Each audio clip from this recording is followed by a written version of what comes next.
Hello dear students, मैं रवि कुमार आप सबका स्वागत करता हूं आपके अपने यूट्यूब चैनल पथ आप सक्सेस यूपी बोर्ड में। आज से हम शुरू करेंगे प्रश्नावली 1.2 जिसमें हम लोग अपरिमेय संख्याओं को सिद्ध करना सीखेंगे। उससे पहले आप लोग चैनल को सब्सक्राइब कीजिए, लाइक कीजिए और अपने दोस्तों के साथ शेयर जरूर कीजिए। आप लोग सब्सक्राइब जल्दी से जल्दी कीजिए ताकि मनोबल हम सबका बढ़ता रहे। सबसे पहले प्रमेय लिखा है। प्रमेय के ऊपर आने से पहले कुछ चीजों को आप लोगों को समझा दिया जा रहा है, जैसे क्या क्या पढ़ना है। इस प्रश्नावली में हमें एक इस प्रकार का पैटर्न रहेगा। करड़ी में 3 हो जाएगा, करड़ी में 2, करड़ी में 5, करड़ी में 7, करड़ी में 11, करड़ी में 13। इनको सिद्ध कीजिए कि ये एक अपरिमेय संख्या है। यह एक पैटर्न का सवाल बनेगा और एक पैटर्न रहेगा जिसमें परिमेय और अपरिमेय दोनों साथ में दिए रहे, जैसे करड़ी में 3 + 5, करड़ी में 2 + 7, 3 करड़ी में 4 और हो सकता है करड़ी में 3/5 आदि। इस प्रकार के परिमेय और अपरिमेय साथ रहेगा। इनको भी हमें अपरिमेय सिद्ध करना है और इनको भी, यानी हमें करना क्या है, हमें सिद्ध करना है कि ये अपरिमेय संख्या है। तो बच्चों ध्यान से समझेंगे। इस प्रकार का पैटर्न का मतलब है करड़ी दिया रहेगा और करड़ी के अंदर अभाज्य संख्या को रख दिया जाएगा और हमसे पूछेगा कि सिद्ध कीजिए कि क्या यह अपरिमेय संख्या है। और इस वाले पैटर्न में आप लोगों को परिमेय और अपरिमेय दोनों साथ में दे दिया जाएगा और आपसे कहेगा कि सिद्ध कीजिए कि यह अपरिमेय संख्याएं है। देखने पर इनका बड़ा लग रहा है लेकिन इनका छोटा, लेकिन जब हल करने बैठेंगे बच्चों तो यह इनके मुकाबले इसका जो हल होगा वह थोड़ा सा बड़ा होता है। यह इनका आधा ही होता है मान के चलिएगा। तो आप लोग बेहतरीन तरीके से समझेंगे, बेहतरीन तरीके से समझाने का प्रयास किया जाएगा और आप लोगों को बताया जाएगा। इस पैटर्न का जो सवाल होता है लगभग या तो इसमें से या तो इसमें से पेपर में, यानी यूपी बोर्ड के पेपर में हर साल किसी न किसी सेट में पूछा ही जाता है, 2 नंबर का, 4 नंबर का। इसलिए आप लोग इसको बहुत बढ़िया से तैयार कर लेंगे। तो चलिए देखते हैं। सबसे पहले हम लोग प्रमेय को समझ लेते हैं कि प्रमेय है क्या, प्रमेय का मतलब क्या कहना चाह रहा है प्रमेय। अगर प्रमेय लिखा है, प्रमेय को पढ़ेंगे। किसी किसी किताब में 1.2 दिया है, किसी किसी किताब में 1.3 दिया है। तो प्रमेय का नंबर मत देखिए, प्रमेय को सिर्फ समझिए कि प्रमेय कहना क्या चाह रहा है। प्रमेय कहना चाह रहा है कि मान लीजिए p एक अभाज्य संख्या है। अब बच्चों अभाज्य संख्या के बारे में पहले ही लेक्चर में बताया जा चुका है। अगर आप लोगों ने नहीं देखा है अभी तो तुरंत जाके प्लेलिस्ट में परिमेय संख्या के बारे में आप लोग समझेंगे। परिमेय संख्या क्या होती है, अभाज्य संख्या क्या होती है, पहले लेक्चर में अच्छी तरीके से आप लोगों को उसके ऊपर चर्चा किया गया है। तो हम लोग बात करते हैं कि p एक अभाज्य संख्या है, फिर भी अगर क्विक तरीके से बताया जाना चाहिए तो बता देंगे कि अभाज्य संख्याएं वे संख्याएं होती है जिनका सिर्फ गुणनखंड व खुद संख्या होती है और इसके साथ साथ 1 होती है, यानी जिनका अभाज्य गुणनखंड 2 हो वही अभाज्य संख्या कहलाती है। p मान लीजिए कि माना p हमारा एक अभाज्य संख्या है। यदि p को यदि p a² को विभाजित करती है तो p a को भी विभाजित करेगी, जहां a धनात्मक पूर्णांक है। अब पूर्णांक बताया गया था तो पूर्णांक में 3 प्रकार के पूर्णांक आप लोगों को पढ़ाया गया था। एक धन पूर्णांक, एक ऋण पूर्णांक और एक बच्चों शून्य पूर्णांक, यानी 3 प्रकार के पूर्णांकों के बारे में आप सबको पढ़ाया गया था। यहाँ पर a हमारा धन पूर्णांक है तो मान लेते हैं a² भी धन पूर्णांक होगा। धन पूर्णांक मतलब a बराबर 1 से लेके चाहे जहां तक इंफिनिटी तक हम लोग लेंगे। अगर a हम लोग मान लीजिए 4 ले लिए, अगर a की जगह 4 धन पूर्णांक है तो इसका वर्ग क्या हो जाएगा 16। अगर 16 को p विभाजित कर रहा है, p एक अभाज्य संख्या है अगर 16 को p विभाजित कर रहा है तो इसका मतलब है बच्चों कि a को भी विभाजित करेगा। a का मतलब होता है कि 4 को भी यह p विभाजित करेगा। अब मान लीजिए एक अभाज्य संख्या जैसे हम लोग 3 ले रहे हैं और यहाँ हटा दिया जाए, 3 ले रहे हैं और एक की जगह हम लोग ले रहे हैं बच्चों 9, तो 1 का स्क्वायर यानी कितना हो जाएगा बच्चों 9 का स्क्वायर, और 9 का स्क्वायर हम सबको पता है 81। क्या 81 p की जगह हम लोगों ने 3 अभाज्य संख्या है उसको ले लिए, तो क्या 3 81 को काट रहा है, तो काटने पर 27 आ रहा है। हाँ काट तो रहा है बच्चों। जब 81 3 से कटेगा तो a का मतलब होता है 9 भी 3 से पूरी तरह से कट जाएगा। यानी इस प्रमेय को आप लोग अपने दिमाग में बैठा लीजिए कि अगर कोई अभाज्य संख्या है वह अगर a स्क्वायर को काट रहा है तो वही अभाज्य संख्या बच्चों उसके वर्गमूल यानी a को भी विभाजित करेगा, बशर्ते a हमारा धनात्मक पूर्णांक होना चाहिए। ये था प्रमेय के बारे में। हमें लग रहा है प्रमेय आप लोगों को समझ में आ गया होगा।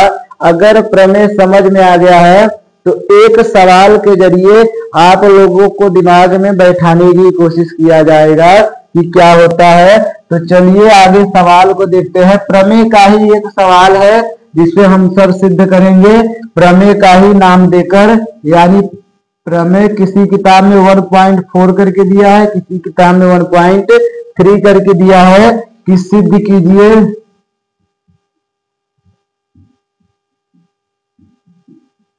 क्या दिया है बच्चों? किताब में दिया है कि सिद्ध कीजिए या फिर सिद्ध नहीं करना है। प्रमेय तो सिर्फ यही दिया है कि करड़ी में 2 एक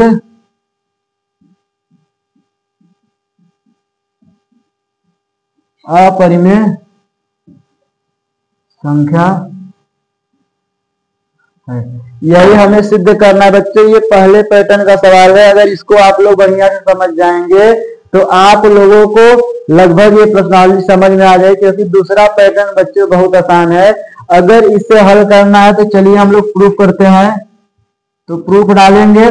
सबसे पहले करड़ी में 2 एक अपरिमेय संख्या है, तो अपरिमेय न लेकर हम लोग कुछ देर के लिए इसको परमेय मान लेते हैं। हल करने के लिए इसे बच्चों मानना पड़ेगा परमेय के रूप में, तभी आगे का जो होगा स्टेप वो बनकर तैयार होगा। लिखेंगे माना करड़ी में 2 एक परमेय संख्या है, एक परमेय संख्या है। करड़ी में 2 बच्चों एक परमेय संख्या है। जब हम लोग मान लेंगे तो आगे लिखेंगे माना। अब परमेय संख्या है तो परमेय संख्या को बच्चों p/q के रूप में लिखा जा सकता है। पहली लेक्चर में बताया गया था कि परमेय संख्या जो होती है p/q के रूप में होती है। और इसके साथ साथ लिखेंगे जहां q नॉट इक्वल टू 0 यानी q 0 नहीं हो सकता, और इसके साथ साथ p तथा q सह अभाज्य है, सह अभाज्य है। अब बात उठती है दिमाग में तुरंत आना चाहिए बच्चों की। अब ये बताइए सह अभाज्य क्या होती है। तो सह अभाज्य के बारे में इतना आप लोग जानिए कि वे दोनों संख्याएं जिनका गुणनखंड सिर्फ एक हो उन्हें कहा जाता है सह अभाज्य संख्या। जैसे अगर हम लोग 7 ले ले और 9 ले ले, 9 तो हमारा अभाज्य संख्या नहीं है, लेकिन इन दोनों के बीच में कुछ गुणनखंड नहीं है। यानी दूसरे शब्दों में जिनका एचसीएफ यानी वे दोनों संख्याएं जिनका एचसीएफ 1 हो उन्हें हम लोग कह सकते हैं सह अभाज्य संख्या। कॉपी में आप सब कहीं लिखेंगे कि सह अभाज्य संख्याएं क्या होती है। तो वे दो संख्याएं जिनका अभाज्य गुणनखंड करने पर हमें 1 प्राप्त हो या फिर जिनका एचसीएफ 1 हो बच्चों, उन्हें कहा जाता है सह अभाज्य संख्याएं। तो यहाँ पर p तथा q हमारा सह अभाज्य है। अब अगर हम लोग और आगे बढ़े तो इसको कहा लिख सकते हैं p बराबर अगर निकालेंगे तो e q इस तरफ भाग में सर आएगा तो गुणा हो जाएगा करड़ी में 2q। बच्चों इतना हो जाएगा तो अब हमारे दिमाग में आता है इस करड़ी को हटा दें तो इसके लिए हमें क्या करना पड़ेगा, दोनों पक्षों का वर्ग करना पड़ेगा। दोनों पक्षों का बच्चों वर्ग करने पर, जब दोनों पक्षों का वर्ग करेंगे मेरे प्यारे भाइयों बहनों, तो हो जाएगा p का स्क्वायर, ये हो जाएगा करड़ी में 2 का होल स्क्वायर। यहाँ और आगे करेंगे तो p स्क्वायर आएगा, करड़ी में 2 का स्क्वायर 2 आएगा, और ये हो जाएगा क्यूब स्क्वायर। अब बच्चों यह 2 इस तरफ गुणा में है, गुणा का पंचांतर हम सब जानते हैं क्या होता है, भाग होता है, तो p स्क्वायर अपान क्यू हो जाएगा। आगे का सवाल है इस तरफ लगाने की कोशिश करते हैं। यहाँ हम लोग लिखेंगे चूंकि क्यू एक पूर्णांक है, क्यू एक पूर्णांक इसलिए है बच्चों क्योंकि यहाँ लिखा है p तथा q सहअभाज्य है। अगर सहअभाज्य नहीं लिखेंगे, सहअभाज्य का मतलब अगर q को पूर्णांक नहीं लिया जाएगा तो इसका भाग देने पर जो मान आएगा वह दशमलव में आ जाएगा, जो कि पूर्णांक नहीं होता। इसलिए q जब एक पूर्णांक है तो q स्क्वायर भी एक पूर्णांक होगा। और बच्चों बहुत ध्यान से समझेंगे, जब q स्क्वायर पूर्णांक है तो इसका मतलब अगर p स्क्वायर में 2 का भाग देंगे तब यह जब पूरी तरह से भाग हो जाएगा तभी q का पूर्णांक मान आएगा, अन्यथा दशमलव में आ सकता है। इसका मतलब लिखेंगे अतः p स्क्वायर को 2 विभाजित करेगा। जब p स्क्वायर को विभाजित करेगा तो p को भी 2 विभाजित करेगा। यानी प्यारे बच्चों प्रमेय पढ़कर आए हैं, इसके पहले वाला प्रमेय ऐसे ही था कि जब कोई अभाज्य संख्या किसी एक संख्या के वर्ग को विभाजित करता है तो उसके वर्गमूल को भी वह अभाज्य संख्या विभाजित करेगा। अर्थात हम लिख सकते हैं अतः p बटा q, यानी p को q से विभाजित देने पर हमें एक संख्या मिलती है जिसे हम लोग k1 मान लेते हैं। आगे लिखेंगे जहां या फिर माना k1 पूर्णांक, क्योंकि बच्चे जब भाग देंगे तो पूर्णांक ही आता है। इस बात को समझकर यह पता लगता है कि p बटा q बराबर k1, यानी p में अगर p में अगर 2 से भाग देंगे तो बच्चों क्या मिलेगा, k1 ही मिलता है। आगे और अगर करेंगे तो p बराबर आ जाएगा 2 k1। इसको समीकरण हम लोग 1 मान लेते हैं। आगे अब लिखेंगे और इसको मान लेते हैं समीकरण 2। बच्चों लिखेंगे समीकरण 1 से p का मान समीकरण 2 में रखने पर, जब रखेंगे प्यारे बच्चों तो p की जगह दिया है √2q बराबर इस तरफ दिया है 2k1। अब फिर अंडर रूट हटाने के लिए प्यारे बच्चों वर्ग करना पड़ेगा, तो लिखेंगे दोनों पक्षों का वर्ग करने पर, दोनों पक्षों का वर्ग करने पर वर्ग करेंगे तो हो जाएगा √2q का होल स्क्वायर और बराबर इधर हो जाएगा 2k1 का होल स्क्वायर। बच्चों ये आएगा 2q का होल स्क्वायर बराबर इधर आएगा 2 का वर्ग 4 और k1 का k1 स्क्वायर। अगर ध्यान से देखेंगे तो अब बोर्ड में जगह कम होने के कारण इस सवाल को आप लोग उतारिए इतना तक या फिर स्क्रीनशॉट लीजिए एक बार, फिर इसके बाद हम मिटाकर इस तरह बताने का प्रयास करते हैं। आप लोगों को एक बार समझा देते हैं। प्रमेय दिया है कि क्या करड़ी में 2 एक अपरिमेय संख्या है, हमें प्रूफ करना है, तो हम लोग मान लेंगे कि करड़ी में 2 एक परिमेय संख्या है। परिमेय संख्या का मतलब उसे p/q के रूप में लिखा जा सकता है, जहां q हमारा 0 नहीं हो सकता। ये तो बेसिक आइडिया है जो आप लोगों को पता होगा, पहले लेक्चर में पढ़ाया जा चुका है बच्चों। इसके साथ साथ p और q अभाज्य संख्या है। सभाज्य संख्या जिनका गुणनखंड सिर्फ एक ही हो। अब p के बराबर जब करेंगे तो अंडर रूट 2 इस तरफ e क्यू हमारा भाग में है, पंचांतर करेंगे तो प्यारे बच्चों गुणा में आ जाएगा। इस अंडर रूट को हटाने के लिए हमें दोनों पक्षों का वर्ग करना पड़ेगा, तो जब वर्ग करेंगे तो हो जाएगा p का स्क्वायर, इधर करड़ी में 2q का होल स्क्वायर। p का स्क्वायर करेंगे अंडर रूट 2 का स्क्वायर 2 होता है, q का स्क्वायर q स्क्वायर होगा बच्चों। q स्क्वायर बराबर करेंगे तो p स्क्वायर अपनी जगह रहेगा, 2 इस तरफ से उस तरफ जाएगा तो भाग हो जाएगा। अब हम लोग मान लिया, हमें पता है कि q एक पूर्णांक है, क्योंकि परिमेय संख्या में ये भी पूर्णांक होता है, q भी पूर्णांक होता है। या परिमेय संख्या का बच्चों बेसिक नियम होता है, पहले लेक्चर में बताया जाता है कि 3 नियमों को जो संख्याएं फॉलो करती है वही परिमेय संख्या कहलाती है। तो जब q एक पूर्णांक संख्या होगी बच्चों तो q स्क्वायर भी एक पूर्णांक संख्या ही होगी। इस बात को आप लोग ध्यान दे दीजिएगा। जब q स्क्वायर पूर्णांक संख्या है तो हमें एक बात बताइए, अगर कोई संख्या मान के चलिए है, उसमें अगर अभाज्य संख्या से भाग दिया जा रहा है और यहाँ अगर पूर्णांक संख्या आ रहा है तो इसका मतलब यह संख्या पूरी तरह से विभाजित होगी तभी पूर्णांक संख्या आ सकता है, अन्यथा पूर्णांक न आकर दशमलव में संख्या आ जाएगी जो हमारे सारे खेल को खराब कर देगी। इसलिए हमें पता है अतः p स्क्वायर को 2 विभाजित करेगा। जब p स्क्वायर विभाजित होगा तो बच्चों p को भी 2 विभाजित करेगा, क्योंकि इसके पहले वाला प्रमेय यही था, यही पढ़ाया गया आप लोगों को। अगर कोई अभाज्य संख्या किसी संख्या के वर्ग को विभाजित करता है तो वह उस संख्या को भी विभाजित करेगा बच्चों। अतः p बटा 2 बराबर केवल हम लोग मान लेंगे। अब अगर p बराबर निकालेंगे तो इस तरफ ही भाग में इधर आएगा तो गुणा हो जाएगा, इसे समीकरण 2 मान लेंगे और इसे समीकरण नंबर 1 मान लेंगे।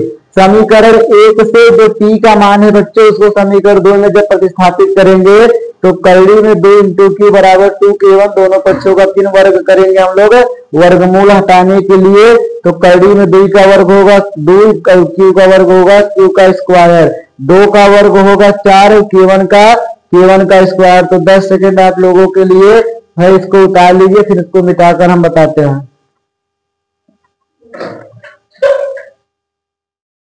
तो आगे का आप मिटा कर देखते हैं। चलिए, बहुत आसान सवाल है, सिर्फ आप लोगों को समझना पड़ेगा।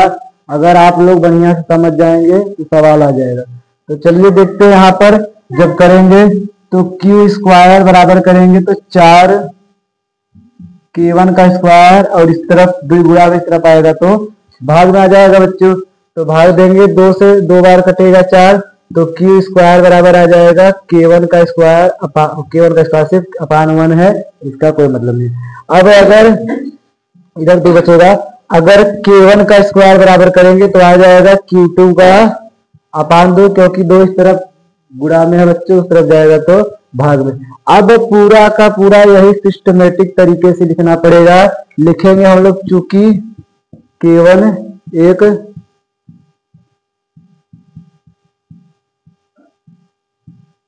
पूर्णांक है बच्चों, क्यों पूर्णांक है? क्योंकि देखिए यहाँ पर माना k1 पूर्णांक है। जब k1 पूर्णांक होगा इसलिए बच्चों k1 का स्क्वायर भी एक पूर्णांक होगा। थोड़ा आप लोग एडजस्ट करेंगे, देखने में अगर दिक्कत होगा जूम करके थोड़ा सा देख लीजिएगा, क्योंकि सवाल थोड़ा लेंदी है लेकिन बेहतरीन है। अब आगे लिखेंगे, अतः यहाँ पर पूर्णांक कब आएगा? जब क्यू स्क्वायर को 2 विभाजित करेगा, क्यू स्क्वायर को 2 विभाजित करेगा। और प्रमेय इसके पहले वाले से यह पता चलता है हमें कि जब क्यू स्क्वायर विभाजित होगा तब क्यू भी 2 से विभाजित होगा बच्चों। क्यू भी 2 से क्या होगा? विभाजित होगा। इसका मतलब हम लोग लिख सकते हैं कि अतः क्यू बटा 2 बराबर k2 मान लेते हैं, जहां लिखेंगे माना k2 एक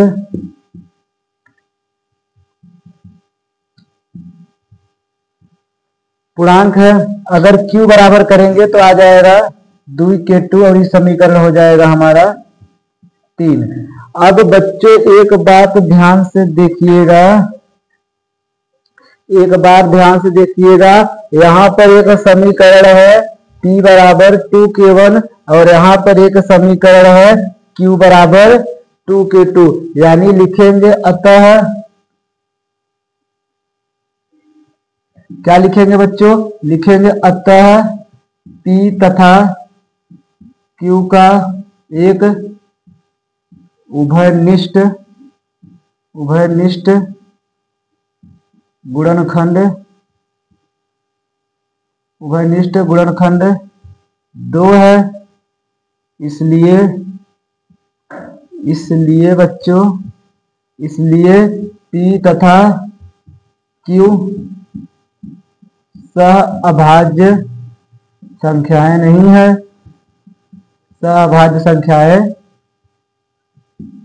नहीं है, लेकिन हम लोगों ने बच्चों मान लिया है कि P और Q सहअभाज्य है, अतः लिखेंगे अतः हमारी विरोधाभास के कारण,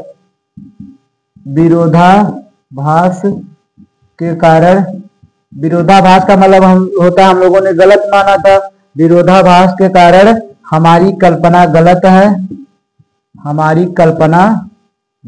है, कल्पना का मतलब जो हम लोग माने थे। इसलिए करड़ी में 2 एक अपरिमेय संख्या है,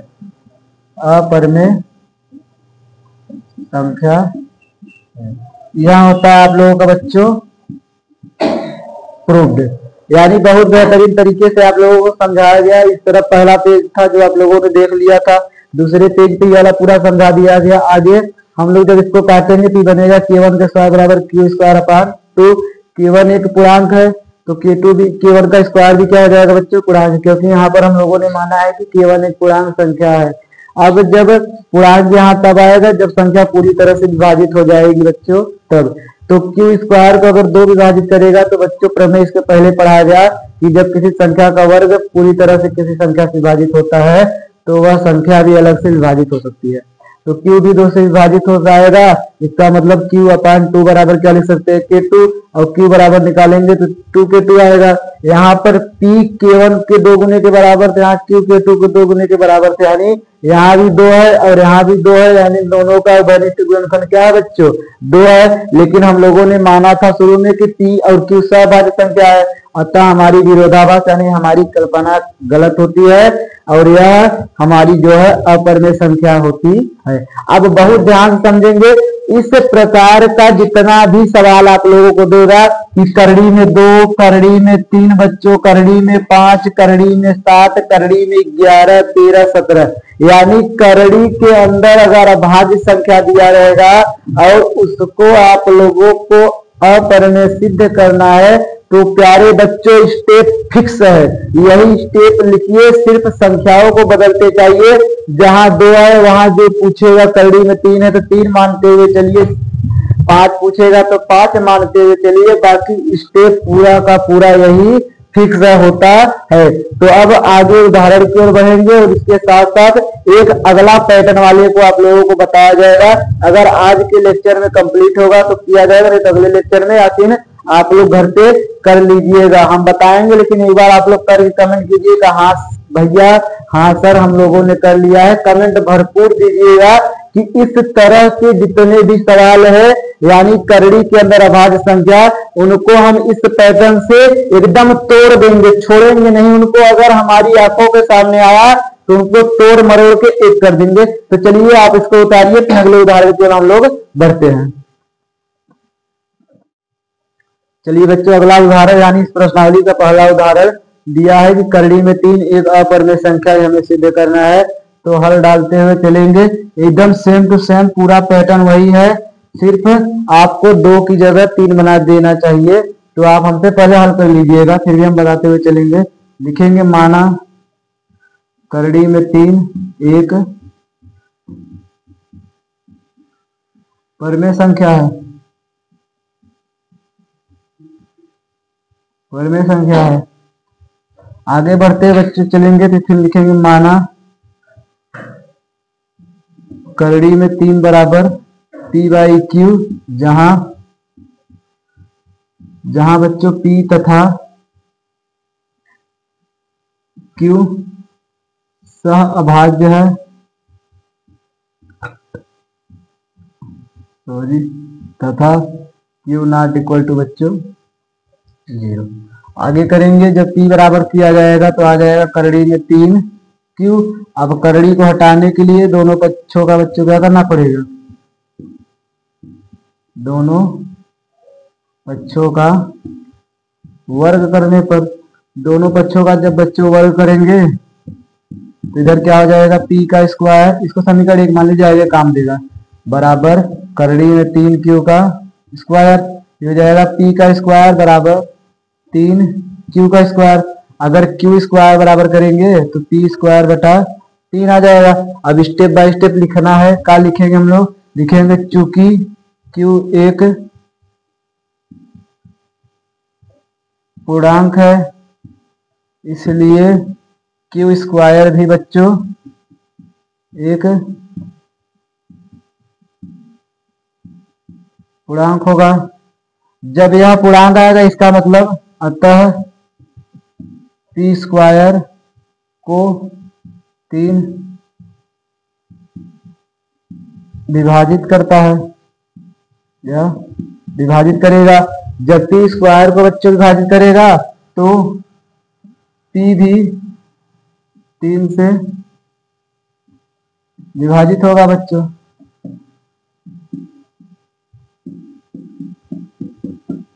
अब 3 से P विभाजित है, इसका मतलब P बटा 3 बराबर एक नया मान लेंगे हम लोग K। आगे लिख देंगे माना K1 जो है वह पूर्णांक है बच्चों। स्टेप बाय स्टेप बताते हुए चल रहे हैं आप लोगों को। अब इधर क्या हो जाएगा, अब P बराबर अगर करेंगे तो आएगा 3 K1, समीकरण नंबर 2 बच्चों। समीकरण 1 से समीकरण 2 में मान रखने पर लिखेंगे समीकरण 1 से P का मान समीकरण 2 में रखने पर, जब रखेंगे बच्चों इधर हो जाएगा करड़ी में 3 Q बराबर 3 K1। फिर करड़ी हटाने के लिए दोनों पक्षों का वर्ग करने पर, दोनों पक्षों का वर्ग करने पर, जब वर्ग करेंगे बच्चों इधर क्या हो जाएगा, करड़ी में 3 Q का होल स्क्वायर बराबर 3 K1 का भी होल स्क्वायर। इधर आ जाएगा करड़ी में 3 का वर्ग 3 हो जाएगा, Q का Q स्क्वायर, 3 का वर्ग 9 बच्चों, और K1 का स्क्वायर। अब आगे करेंगे, आगे करने पर ही पता चलता है 3 से इधर कटेगा, 3 का 3, 3 का 9, यानी Q2 बराबर आएगा 3 K1 का स्क्वायर।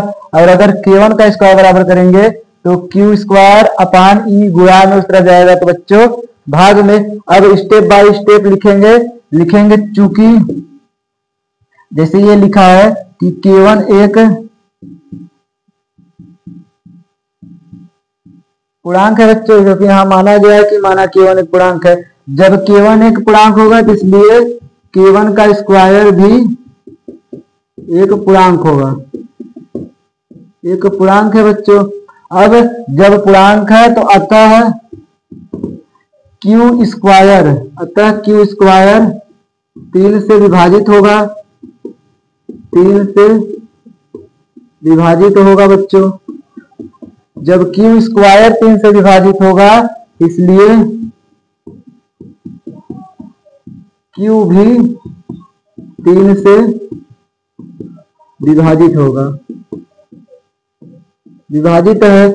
अब लिखेंगे अतः Q बटा 3 बराबर एक नया हम लोग मानेंगे संख्या Q2, और यहाँ लिखेंगे माना K2 पूर्णांक है। थोड़ा एडजस्ट कीजिएगा आवाज सुनकर, क्योंकि इधर अगर कम दिखाई देगा फिर भी बोल दे रहा है कि माना K2 पूर्णांक है। अब आगे करेंगे तो Q बराबर आ जाएगा 3 K2, इस समीकरण नंबर हो जाएगा हमारा 3 बच्चों। लिखेंगे समीकरण 2 व समीकरण 3 से P तथा क्यू का उभयनिष्ठ गुणनखंड बच्चों 3 है तथा अतः या फिर अतः लिखेंगे P तथा Q सह अभाज्य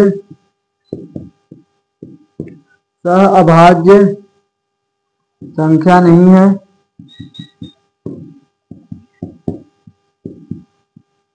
अतः विरोधाभास के कारण हमारी कल्पना यानी जो हम लोगों ने माना था वह गलत है और करड़ी में 3 एक अपरिमेय संख्या है बच्चों। ये होता है हमारा प्रूव्ड। आप लोग इसको उतारिए, फिर अगले उदाहरण की ओर बढ़ते हम लोग। एकदम सेम टू सेम यही पूरा स्टेप बाय स्टेप आप लोगों को सवाल करना है। 1 नंबर एग्जामिनर नहीं काटेगा बल्कि खुश होकर आप लोगों को गुड वेरी गुड भी दे देगा। आपसे स्कूल टीचर देखेंगे, कहेंगे हाँ बच्चे को सब समझ में आ रहा है, बच्चा बहुत बेहतरीन तरीके से किया है। तो चलिए अगले उदाहरण को बढ़ते हैं, तब तक उतारिए आप। चलिए बच्चों, अगला सवाल दिया है या फिर अगला उदाहरण दिया है कि दर्शाइए कि 5 माइनस √3 एक अपरिमेय संख्या है। दूसरे टाइप का यह उदाहरण है, इसको आप लोग समझ लेंगे तो लगभग ये प्रश्नावली आप लोगों की समाप्त हो जाएगी। चलिए देखते हैं। सबसे पहले वही पूरा पैटर्न जो हम लोग पढ़ कर आए हैं मानेंगे। माना 5 माइनस करड़ी में 3 एक परिमेय संख्या है बच्चों, एक परिमेय संख्या है। अतः या फिर और मानेंगे, माना 5 माइनस करड़ी में 3 बराबर P/Q और यहाँ लिखेंगे जहां P तथा Q पूर्णांक है, क्योंकि जानते हैं हम लोग कि P और Q पूर्णांक होता है तथा Q नॉट इक्वल टू 0। यहाँ लिख दीजिए P तथा Q सह अभाज्य है। अब इस वाले सवाल में आप लोगों को क्या करना है बहुत ध्यान से हम समझेंगे। अगर इसको देखेंगे तो इसका देखकर यह समझ में आता है कि इसका दोनों पक्षों का वर्ग कर दीजिए। लिखेंगे दोनों पक्षों का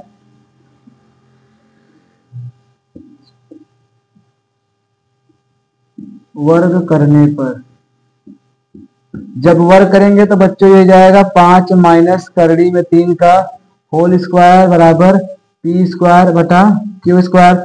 A माइनस बी का होल स्क्वायर सब बच्चों को पता होता है कि A माइनस बी का होल स्क्वायर क्या होता है, A का स्क्वायर प्लस B का स्क्वायर माइनस 2AB। तो चलिए इसको खोलेंगे तो आ जाएगा 5 का वर्ग 25 प्लस करड़ी में 3 का वर्ग होता है 3 माइनस 5 दूना 10 करड़ी में 3 बराबर P² बटा Q² बच्चों। आगे देखेंगे तो आगे 25 और 3 28 हो जाएगा और माइनस 10 √3 बराबर P² अपान Q²। आगे बढ़ेंगे तो 28 को इस तरफ ले आएंगे तो हो जाएगा P² बटा Q² और माइनस 28 बराबर 10 करड़ी में 3 माइनस में। अब 10 इस तरफ गुणा में है उस तरफ जाएगा बच्चों, तो भाग में ये हो जाएगा P² अपान 10 Q² माइनस 28 बटा 10 बराबर माइनस का करड़ी में 3 P² माइनस इस तरफ आएगा बच्चों, ये हो जाएगा 28 बटा 10 और जो माइनस था वो प्लस हो जाएगा, जो प्लस था वह माइनस का 10 Q² बराबर करड़ी में 3। अब अगर बहुत ध्यान से समझेंगे तो लिखा जाएगा, फिर इसको काट लीजिए, कितने से कटेगा 2 से, तो 14 बटा 5 माइनस P² बटा 10 Q² बराबर √3। 3। अब आगे हम लोग लिखेंगे चूंकि P तथा Q पूर्णांक है, इसलिए ये पूरी संख्या यानी 14/5 माइनस P²/10Q² एक परिमेय संख्या होगी तथा जब यह परिमेय संख्या होगा बच्चों तो बीच में बराबर लगा, इसका मतलब करड़ी में 3 भी एक परिमेय संख्या होगी। लेकिन आगे लिखेंगे किंतु हम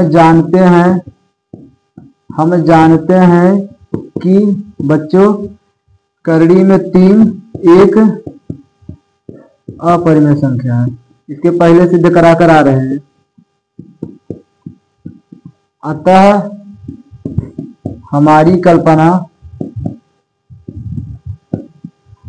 कल्पना गलत है, इसलिए जो 5 माइनस करड़ी में 3 है एक अपरिमेय संख्या है।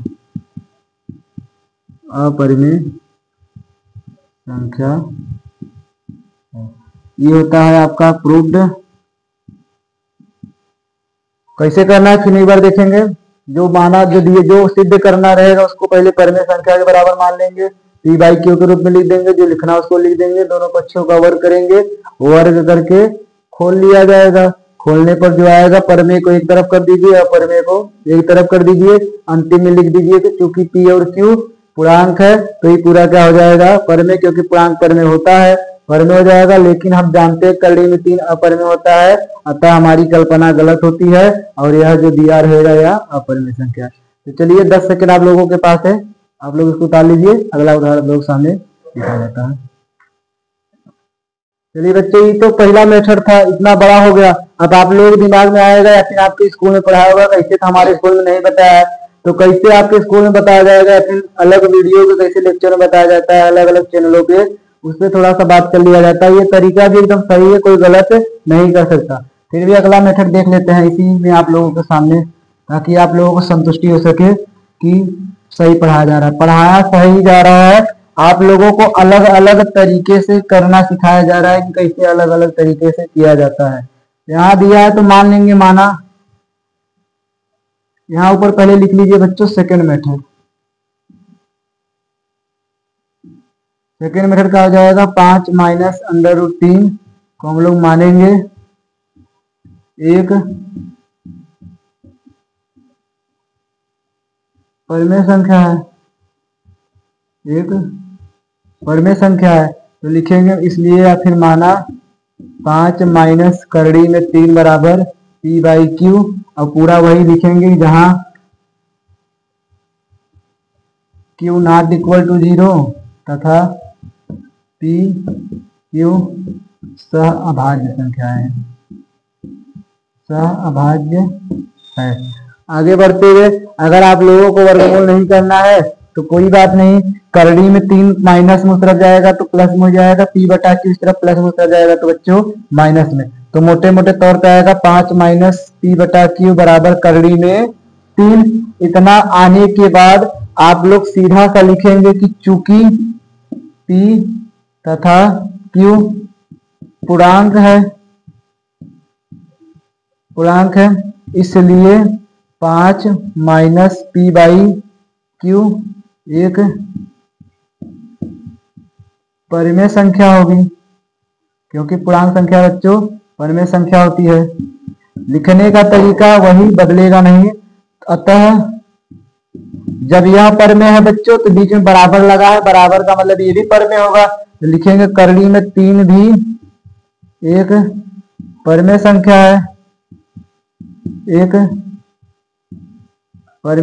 है, आगे लिखेंगे लेकिन हमें पता है हमें पता है कि करड़ी में 3 एक अपरिमेय संख्या होती है, अपरिमेय संख्या होती है। अतः विरोधाभास के कारण, यानी हम लोगों ने गलत मान लिया है, विरोधाभास के कारण हमारी कल्पना गलत है बच्चों, हमारी कल्पना गलत है। इसलिए 5 माइनस करड़ी में 3 एक अपरिमेय संख्या है। ये होता है हम लोगों का प्रूफ। तो ये था बच्चों सेकेंड मेथड, देखने में छोटा मेथड। चाहे आप लोग इस तरीके से करिए चाहे उस तरीके से, बात एक हुआ, दोनों सही है। तो चलिए इसको उतारिए 5 सेकंड में। अगला उदाहरण आप लोगों के सामने, आज का आखिरी उदाहरण। फिर इसके बाद अगर समय बचेगा तो प्रश्नावली इस लेक्चर में किया जाएगा, नहीं बचेगा तो अगले लेक्चर में आप लोगों को प्रश्नावली समाप्त कर दिया जाएगा। चलिए उतारिए। चलिए बच्चों अगला उदाहरण दिया है कि दर्शाइए कि 3 करड़ी में 2 एक अपरिमेय संख्या होगी।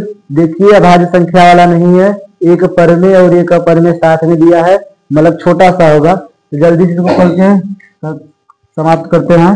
डालेंगे हल, और वही तरीका कि माना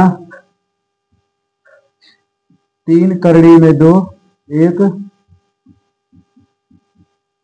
परिमेय संख्या है। अब तो हमें लग रहा है बच्चों आप लोगों को तो मानना मतलब करना आ गया होगा, सवाल को पैटर्न वही है। इसलिए माना 3 करड़ी में 2 बराबर क्या हो जाएगा, P बाई Q, और वही लिखेंगे जहां Q नॉट इक्वल टू 0 तथा P Q सह अभाज्य है, सह अब ये 3, अब एक बात समझ लीजिए, जब परिमेय और अपरिमेय साथ में दिया रहे, परिमेय आपको एक तरफ कर देना है, अपरिमेय एक तरफ कर देना, बस यही आप लोगों को करना, कुछ नहीं करना, सवाल हो जाएगा। तो करड़ी में 2 इस तरफ रहेगा, ये 3 इस तरफ गुणा में बच्चों उस तरफ जाएगा तो भाग हो जाएगा, नहीं पंचांतर, तो आ जाएगा 3 Q स्क्वायर। अब परिमेय एक तरफ और अपरिमेय एक तरफ, तो लिखेंगे चूंकि P तथा Q पूर्णांक है, P तथा Q पूर्णांक है बच्चों, इसलिए P square upon 3Q square एक परिमेय संख्या होगी। जब यह परिमेय संख्या होगी बच्चों तो करड़ी में 2 भी परिमेय संख्या होगी, क्योंकि बराबर लगा है।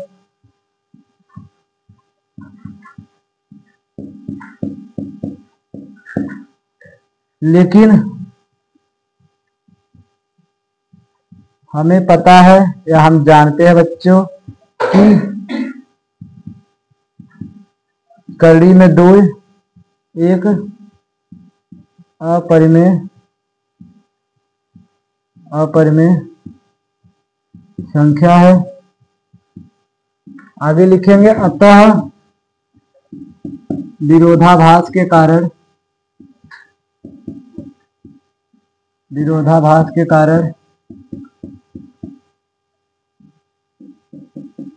हमारी कल्पना गलत है। जब कल्पना गलत हो गई तो करड़ी में 3 या फिर अतः 3 करड़ी में 2 एक अपरिमेय संख्या है। इट्स प्रूव्ड बच्चों।